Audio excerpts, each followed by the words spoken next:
Check up. Minggu lalu waktu di sana, waktu di Raja Wali, waktu di Pondok Daud. Hah? Benar Yosua. Bangun mesbah, udah belum? Bapak Ibu udah bangun mesbah belum? Gak usah jawab lah, nanti malu. Mesbah apa satu? Pribadi. Keluarga. Nah, yang pribadi udah belum? Gak usah jawab. Jawabnya ke sini aja, ke masing-masing. Ya, minta ampun sama Bapak Yahweh kalau sampai saat ini belum ada mesbah pribadimu. Minta ampun. Ya, harus pribadi. Ya, bagaimana kita mau jadi 5 anak darah yang pintar kalau kita tidak punya hubungan dengan Bapak Yahweh lewat doa? Apalagi mesbah keluarga itu sangat penting. Ya, ayo bangun itu. Saya juga tertegur itu. Semua. Janganlah hal-lehe.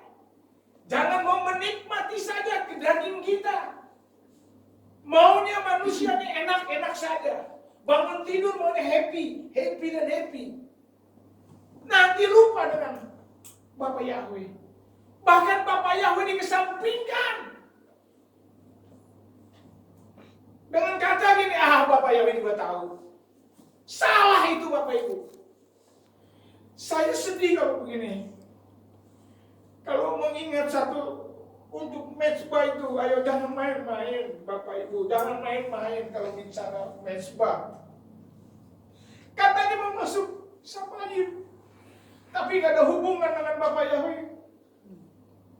Ya, kita rubah saat ini, semua setuju ya. Rubah. Memang doa itu adalah komunikasi kita dengan Bapak Yahweh. Itu yang di Pondok Daud ya. Malam ini saya sudah janji tadi Matius 6 ayat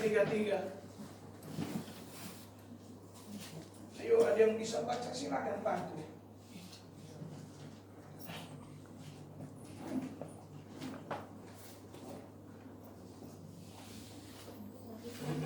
Ya. Namun carilah terlebih dahulu kerajaan Elohim dan kebenarannya. Yes. Dan semua ini akan ditambahkan kepadamu. Amin. Ya, carilah dulu kerajaan Elohim. Saudara jangan pernah khawatir untuk apapun lagi. Ya, banyak orang khawatir akan makan minum pakai ini segala macam. Saya juga pernah jatuh dulu dalam dosa khawatir. Memang khawatir ini dekat banget dengan terutama laki-laki ya. Khawatir ini dekat banget dengan apa nih? Pikiran kita. Logika kita laki-laki, terutama laki-laki nih. Betul nggak kira-kira laki-laki? Betul Pak Hasan, betul. Ya. Kenapa saya bilang dekat dengan laki-laki? Laki-laki nih termasuk saya.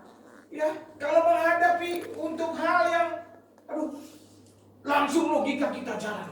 Laki-laki. Betul ya anak muda? Betul Ivan ya? Langsung nih dokter.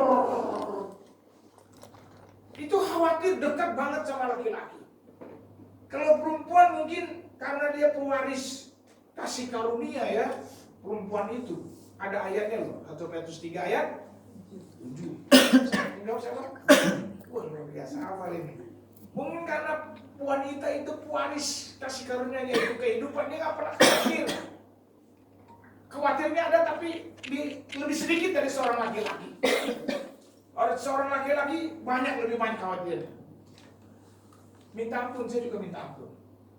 Saya udah pokoknya Bapak Yahweh pakai istriku. Cuma kita mengucap syukur aja. Di saat kita khawatir, kita mengucap syukur. Mengucap syukur. Apa? Mengucap syukur. 2 kata itu gampang disebut. Mengucap syukur. Gampang nggak? Gampang. Tapi untuk dipraktekannya, ya bisa jawab sendiri ya. Untuk dipraktekannya 2 kata itu belum tentu semudah kita berkata. Betul nggak? Itu dia. Sekarang kita belajar saat ini. Banyak orang di luar luar sana mungkin juga mempelai Bapak Yahweh. Dia khawatir ini dan itu dan ini. Malam ini kita belajar, ya, kita harus tengok diri kita harus khawatir kepada diri kita masing-masing. Ayo, masuk nggak kita dalam Samayim? Nah, itu. Jelas nggak?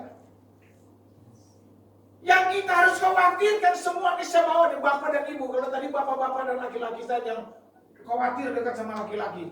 Sekarang saya semuanya laki-laki dan perempuan. Kira kita khawatir gak akan hidup kita? Nanti saya ikut rapture gak? Kalau rapture. Atau kalau rapture pribadi alias meninggal lebih dulu. Saya berkenan gak ke Samayim? Nah itu yang harus dikhawatirkan. Satu saat saya berdoa sama Bapak Yahweh gitu. Saya katakan itu Filipi 1 ayat 21 saya katakan. Bapak Yahweh, hidup saya buat Engkau. Kalau saya mati pun itu keuntungan bagi saya. Saat saya katakan seperti itu, ada satu kontak yang benar-benar yang belum pernah saya alami selama saya hidup. Ada kontak yang belum pernah saya alami selama sebelum tangga.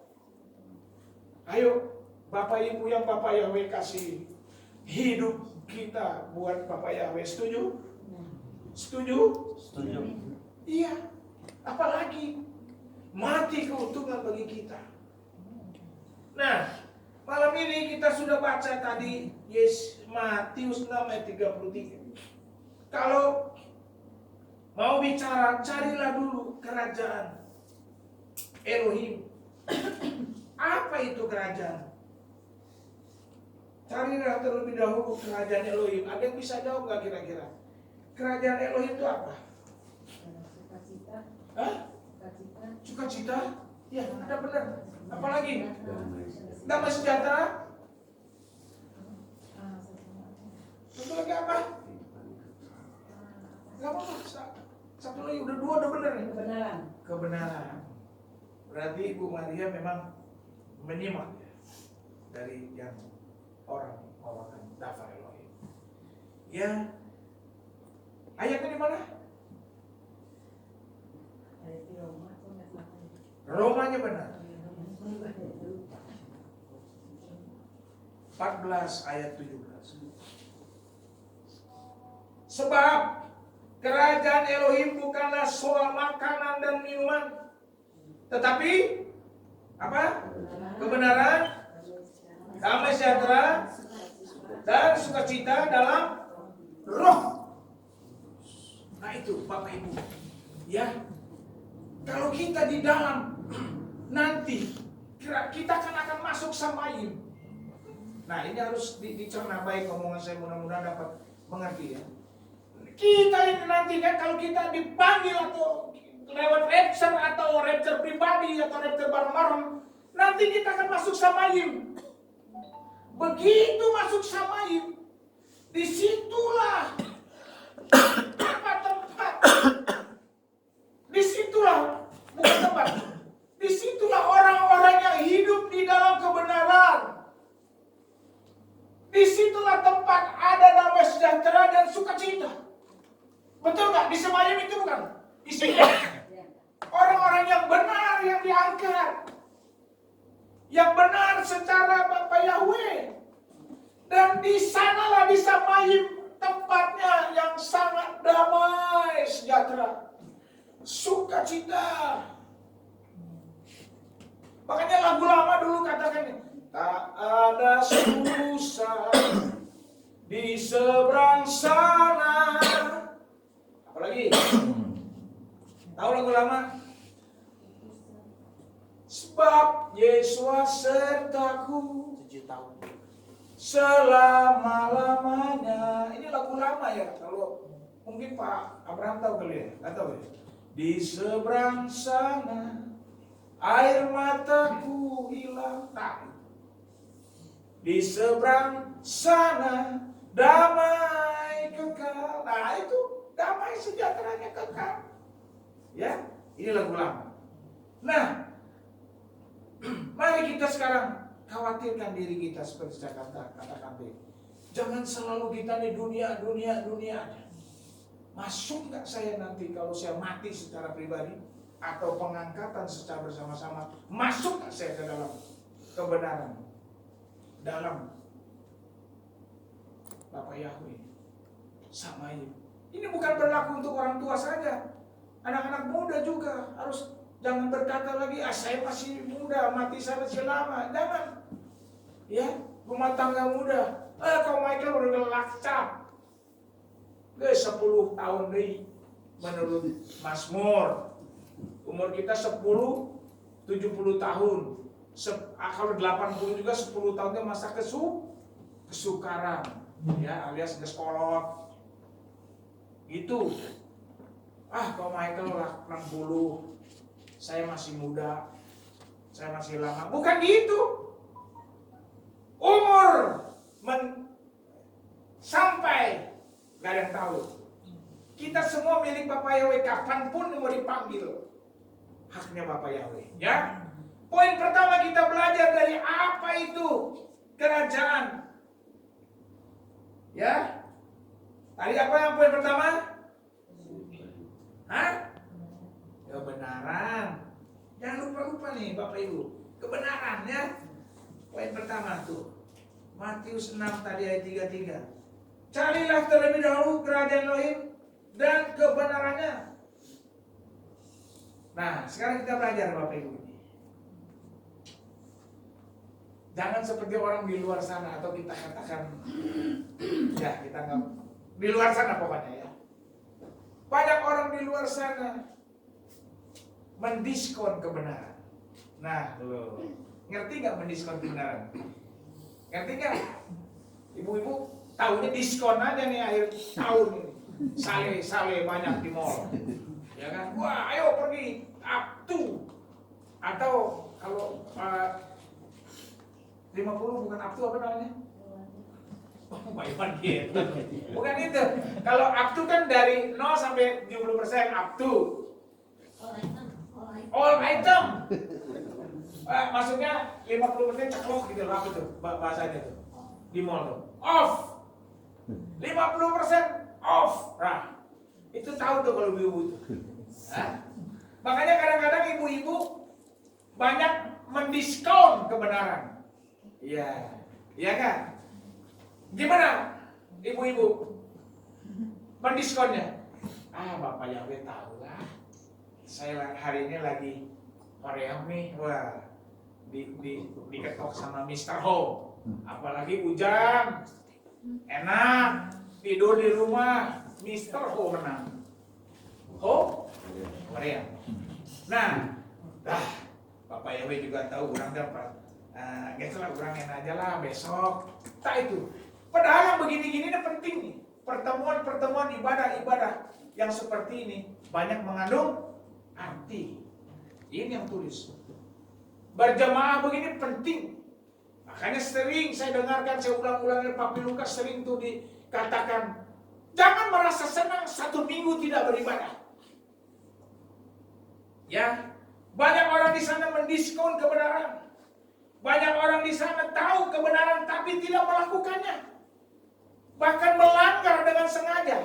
Aduh. Ini hukumnya berat. Ya, kalau bicara kebenaran nih, lebih complicated lagi Bapak Ibu semua yang tahu. Yang tidak benar jangan dilakukan. Apalagi dengan sengaja melakukannya. Hukumnya berat. Kita lihat deh. Mazmur 15 ayat 2 dulu ya. Mazmur 15 ayat 2. Ayo siapa yang dapat boleh cuma baca. 15 ayat 2.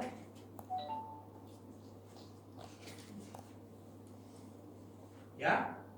Siapa yang berjalan lurus dan melakukan kebenaran serta mengatakan hal yang benar dalam hatinya.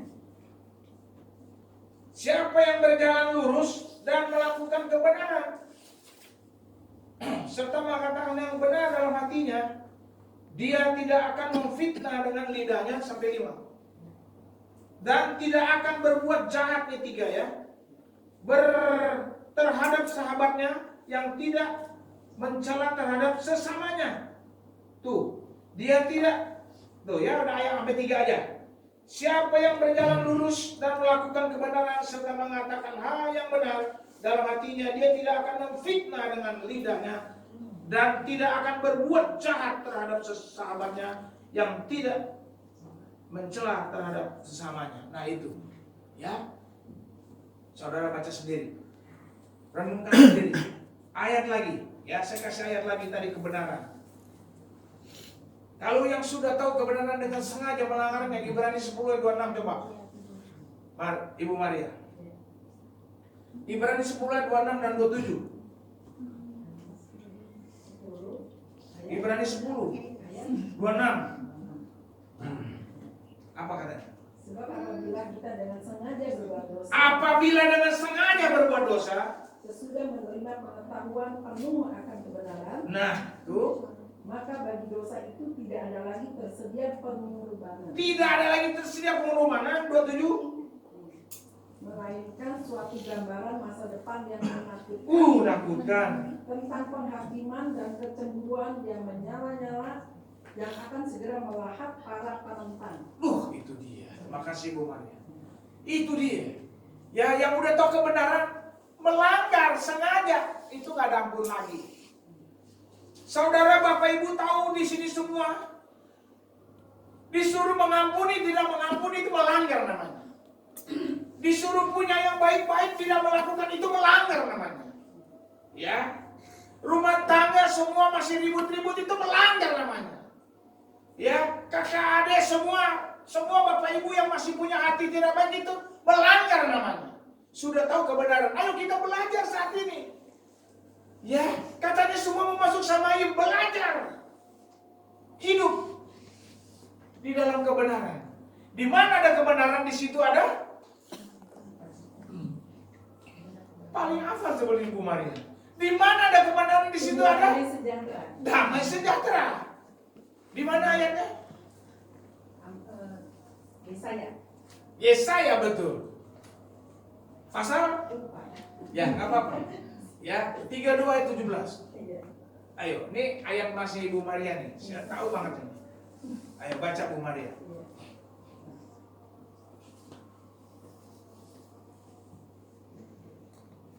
Ya. Yesaya 32 ayat 17. Ya.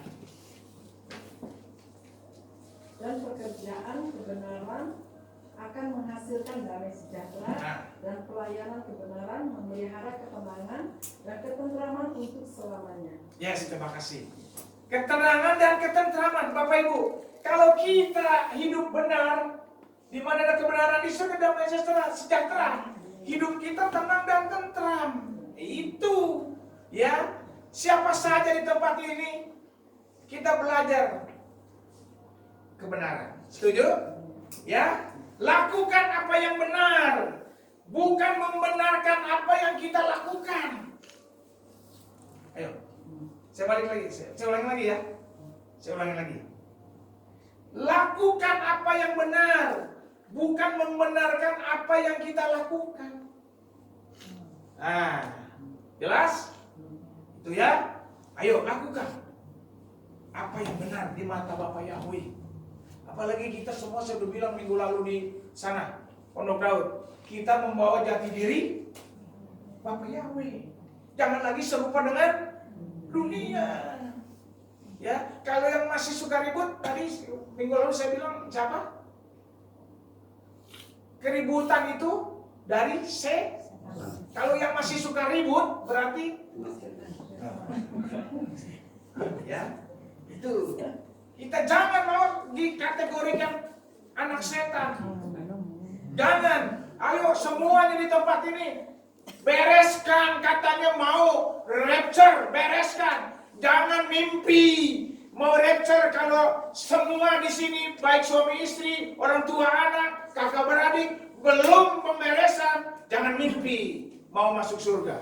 Dan jangan mimpi pun dosa-dosamu masih engkau pelihara. dosa-dosamu masih engkau lakukan. Engkau sama dengan punya dosa jangan itu. Ya, artinya apa? Apa yang saudara ada di pikiran, di hati, yang menyakiti hati Bapa Yahweh, kelakuan dosamu. Ayo tobat saat ini, ya. Umur tidak tahu menyebut kapan. Tobat kalau mau masuk surga. Yang kedua, damai sejahtera. Tadi udah dikatakan kan? Bila ada kebenaran, di mana ada kebenaran, di situ ada damai sejahtera. Nah ini, ya, kita harus punya damai sejahtera. Yesaya 48 ayat 18.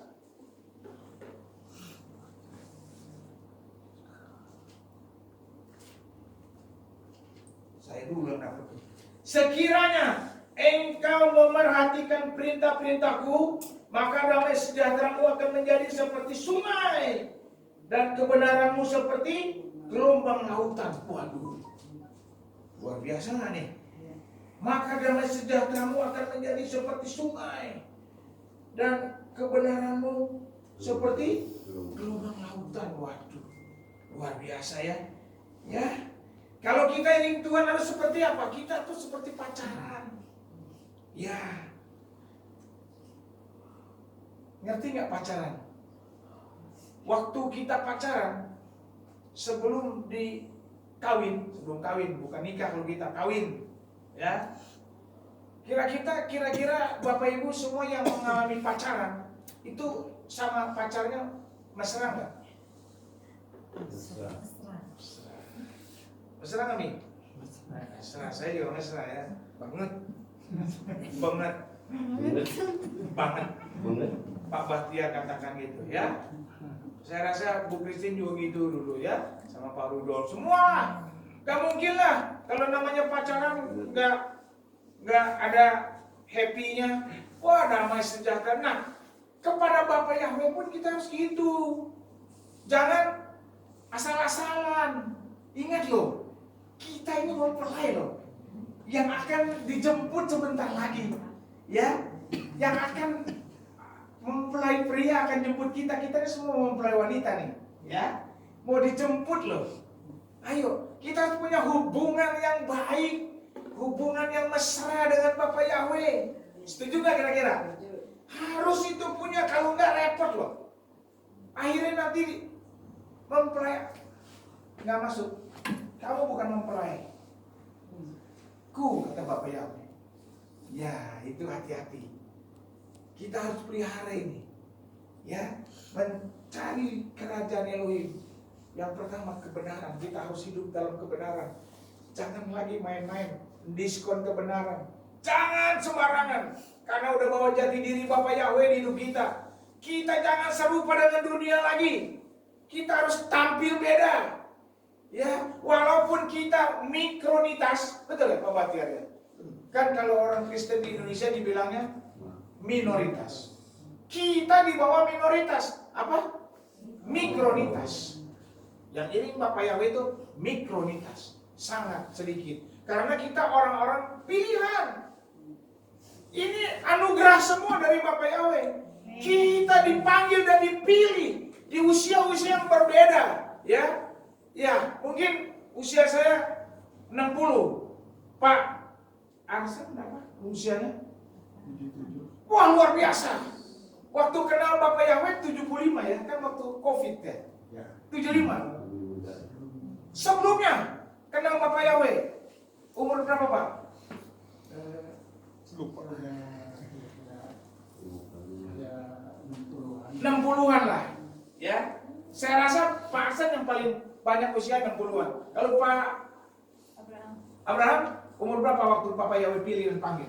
Harus tahun yang lalu 62. 62. Berarti Pak Hasan betul ya. Saya 58 setengah. Belum 59. 58 setengah Bapak Yahweh panggil dan pilih. Jadi variabel. Ada juga yang masih usia di bawah 10 tahun. 10 tahun di bawah kan? Waktu itu umur berapa nih? 7. 7, sekarang 8. Ini dengan Lukas umur berapa? 8. Berarti Valeri paling kecil. Dari yang 7 tahun sampai Pak Hasan. Kita ini semua dipilih. Bersukacita saya kasih tahu. Ya, bersyukur kita jadi apa dipilih, dipanggil untuk masuk dalam Samaim. Kita di akhir zaman ini menjelang kedatangan Bapak Yahweh, kita dikasih tahu nama yang sesungguhnya. Dulu kita tidak tahu, kita melanglang buana dulu saya katakan ke Arab dan Yunani. Tapi sekarang kita dipilih dari umur yang 7 tahun sampai 60 lebih. Termasuk saya, Bu Christine, Pak Rudolf juga 60 lebih ya. Dia setia. Itu berbahagia kita. Nah, karena Bapak Yahweh sudah panggil kita, mungkin juga yang baru di sini, yang baru bergabung. Ini semua di pembaruan semua saya lihat nih. Sudah semua nih ya. Nah, kita harus jaga jati diri Bapak Yahweh yang ada sama kita. Jangan asalan lagi. Seperti dulu kita iring Asus. Jangan asalan lagi. Ya, jangan bikin malu Bapak Yahweh lagi. Kalau kita sudah dipanggil dan dipilih berarti kita diberikan anugerah supaya kita masuk dalam Samaim. Ya. Itu Bapak Ibu. Tapi saya juga jelaskan di sini.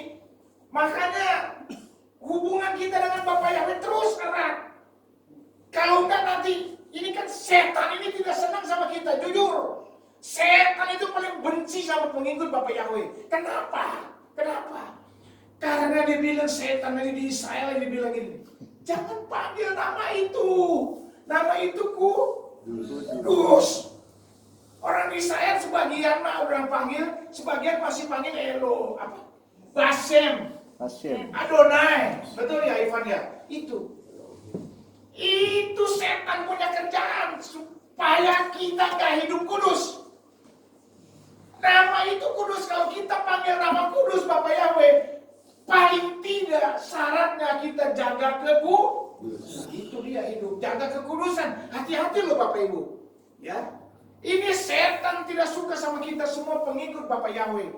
Karena apa? Nanti kalau semua panggil Bapak Yahweh, semua hidup dalam kekudusan, neraka sepi. Tidak ada penghuni Pak. Dia mau semua masuk neraka. Jangan panggil nama itu. Nah Bapak Ibu yang sudah panggil nama Bapak Yahweh, hei istri-istri, hei suami, hei keluarga, anak-anak muda semua di tempat ini. Kalau engkau sudah panggil Bapak Yahweh, engkau harus memelihara kekudusan. Betul? Itu. Saya gembala tidak bisa lihat kekudusan Bapak Ibu. Yang bisa lihat Bapak Yahweh. Ya. Jadi bukan berarti juga saya kasih tahu lagi. Bukan berarti kita udah panggil Bapak Yahweh pasti masuk surga. Belum tentu. Kalau engkau tidak menjaga betul-betul tiket keselamatan yang Bapak Yahweh kasih sama kita lewat Adonai Yesus Mashiach. Paham nggak kira-kira? Paham nggak? Kita bukan one safe, always safe. Bukan. Sekali selamat tetap selamat. Bukan, kita bukan itu.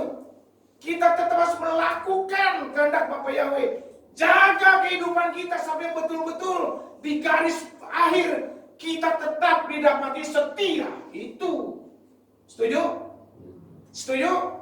Itu. Bukan berarti kita seenaknya gitu. Ya, ayo. Kita harus punya hubungan yang intim dengan Bapak Yahweh. Ya, hidup dalam kebenaran, damai sejahtera. Yang satu lagi yang terakhir, sukacita di dalam itu isinya surgawi, isinya Samaim itu. Kebenaran, orang yang hidup dalam kebenaran secara penilaian Bapak Yahweh yang masuk dalam Samaim. Di dalam Samaim orang-orang yang dibenarkan Bapak Yahweh, di dalam Samaim ada damai sejahtera selalu. Dan di dalam Samaim ada suka. Itu jelas? Ya? Mazmur 100 ayat 2.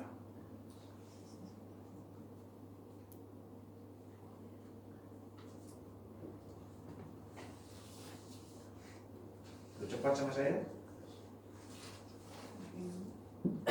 Mazmur 100 ayat 2. Berbaktilah kepada Yahweh dengan gembira. Datanglah ke hadapannya dengan nyanyian. Artinya sukacita. Saya rasa Bapak Ibu di sini sukacita saya lihat. Yang jauh-jauh tadi saya sudah katakan. Yang jauh-jauh pun datang dengan sukacita. Karena apa? Rindu dengan Bapak Yahweh. Karena apa? Mencari dulu kerajaan Elohim. Jadi saya nggak ada yang lihat nggak sukacita. Ayo, ya. Ada loh di 2 Tawarik tulis gitu. Bapak Yahweh menjelajah hati kita. Sukacitanya udah oke. Tapi hatimu juga harus oke di hadapan Bapak Yahweh. Bapak Yahweh lihat di sini. Ada yang datang dengan apa? Misalnya gak enak dengan gembala, gak enak, bla bla bla bla. Gak boleh gitu ya. Datang dengan sukacita untuk kita berjumpa, untuk memuji, membesarkan Bapak Yahweh. Itu setuju? Itu ya. Mazmur 16 ayat 11. Ayo ada cepat sama saya. Cepat saya lah, saya tinggal gini doang. Kalau tap kan cari lagi. Mazmur 16 ayat 11. Engkau memberitahukan kepadaku jalan kehidupan. Di hadiratmu ada kesukaan sepenuhnya, di tangan kananmu ada kenikmatan. Itu dia, ya. Luar biasa nggak Bapak Yahweh? Ya. Kalau kita iring Bapak Yahweh dengan sukacita, Dia mengubah kehidupan kita. Tadi lagunya ada nggak? Suka-suka cinta. Coba. Suka-sukamu Yahweh, suka-sukamu Yahweh, suka-sukamu Yahweh. Itu dia. Kita suka cita. Ya, apalagi sekarang di Desember, ya. Jangan menjadikan kita tidak suka cita. Wah, dulu saya itu, ya. Walaupun nyasar tadi sedikit ya, ke kaki itu, lihat. Kita jangan nggak suka cinta. Kita suka cinta aja. Karena itu bukan bagian kita. Ya, ayo. Jaga kebenaran. 1, jangan gado-gado. Gado-gado saya suka. Itu di Mahmud. Makan gado-gado, Gang Mahmud. Ya. Gang Mahmud ada yang jual gado-gado, Pak. Ya, kadang-kadang saya di Jalan Semar, ibu-ibu di pinggir dekat es campur. Saya suka gado-gado, tapi saya nggak suka iman saya gado-gado. Ngerti? Jangan gado-gado sama Bapak Yahweh. Kalau engkau di sini yang sudah memanggil nama Bapak Yahweh masih gado-gado, tahu? Ya, bukan di sini tempatnya kalau yang masih gado-gado. Di sana, di Nepal. Jauhan dikit. Ya. Jadi sekarang kalau udah tahu kebenaran, jangan nyakiti hati Bapak Yahweh ya. Gak apa-apa. Saya kan cuma datang doang. Itu Natal, saya sebut Natal aja lah. Saya cuma datang doang kok. Saya nggak pakai nama Asus. Saya cuma ada ya di Jakarta sana, di Jakarta. Udah Bapak Yahweh, anaknya diajak pergi cuma gara-gara apa namanya? Door prize. Door prize. Ayo sayang banyak door prize. Akhirnya seseorang yang di sana katakan, kamu mau door prize apa saya beliin. Jangan sampai jual Bapak Yahweh menyetarakan Bapak Yahweh dengan Asus, itu kekejian namanya. Jangan sampai begitu. Ya, di sini semua saya lihat sudah militan. Amin. Gak akan lagi mau terkontaminasi dengan hal-hal demikian. Sekali Bapak Yahweh, Adonai Yesus Masih dan Roh Kodes itu lakukan. Setuju ya? Nah itu kebenaran, ada damai sejahtera dan ada sukacita. Kalau kita iring Tuhan, kita harus sukacita ya. Kalau kita sukacita iring Tuhan, Dia mengubah kehidupan kita. Sekali lagi berat loh, sukacita kan, mengucap syukur. Nah itu 2 kata, mengucap syukur, tapi berat untuk dilakukannya. Dalam masalah apapun, hati digerogotin sama setan. Belajar, saya juga belajar. Di saat setan menggerogoti, Bapak Ibu ya, menggerogoti hatimu, katakan aja, hei setan, saya mempelai Bapak Yahweh, pergi dari saya. Ituin aja. Bisa nggak? Bisa nggak? Mau nggak? Ya, kan kita udah bilang tadi. Kitab juga tulis kemalangan orang benar tuh banyak. Nih kitab nih nulis. Apalagi kita pengikut Bapak Yahweh, selalu tuh setan gak suka sama kita. Wah, Michael, awas dah. Nah, itu dituding saya. Wah, Ari, dah, awas Ari nih, ya. Ada aja kan pasti. Wah, Felix nih, ya kan. Tapi jangan khawatir. Kuasa Bapak Yahweh lebih besar dari si setan. Itu jangan khawatir. Ya. Kita belajar pokoknya saat ini mengucap syukur. Begitu kita mengucap syukur ada mujizat. Amin. Kesimpulan, kalau kita iring Tuhan dengan 3 poin tadi di atas, ya, kita tidak perlu khawatir dalam hidup ini. Ayat terakhir, Filipi 4 ayat 4. Ya, coba buka dulu, buka. Ayat itu ayat mas saya, Pak. Ya, bagus. Filipi 4 ayat 4. Ya. Ya. Bersukacitalah senantiasa di dalam Tuhan. Aku mau mengatakan sekali lagi, bersukacitalah. Haleluya. Apapun bentuk masalah saudara saya, Dafar Elohim tulis, dia tidak mau tahu. Kita diajarkan bersukacitalah. Ya, sekali lagi apa? Tuhan, aku mau mengatakan sekali lagi, bersukacitalah. Berapa banyak bersukacitalah? Ayo, kita belajar bersukacita. Amin. Sukses besar, Bapak Yahweh memberkati. Amin.